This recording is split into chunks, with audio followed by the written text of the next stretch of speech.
Halo, perkenalkan saya Indah Priani. Di sini saya akan membahas materi tentang pelaporan berkelanjutan.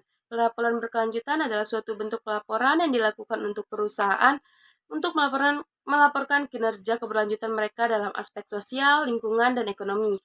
Pelaporan berkelanjutan juga bertujuan untuk memberikan informasi yang transparan dan akuntabel mengenai dampak sosial dan lingkungan dari kegiatan bisnis perusahaan.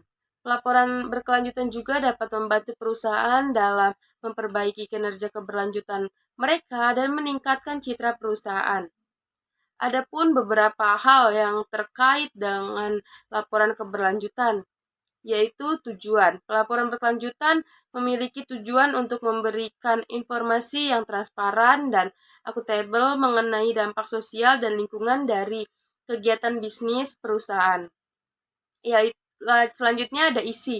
Laporan berkelanjutan juga mengenai isinya, yaitu kinerja berkelanjutan perusahaan dalam aspek sosial, lingkungan, dan ekonomi.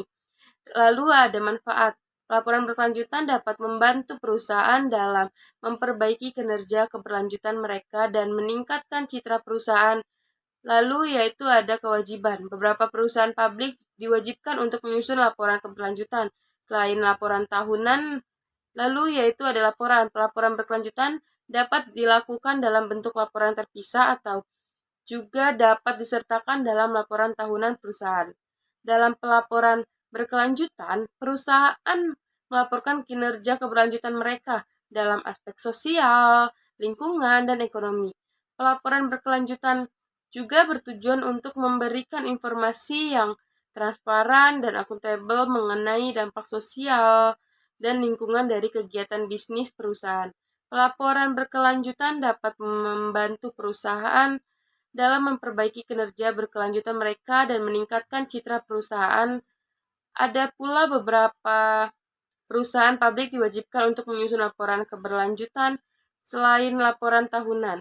Laporan berkelanjutan dapat dilakukan dalam bentuk laporan terpisah atau dapat juga disertakan dalam laporan tahunan perusahaan. Oke, sekian dari saya akhiri. Terima kasih.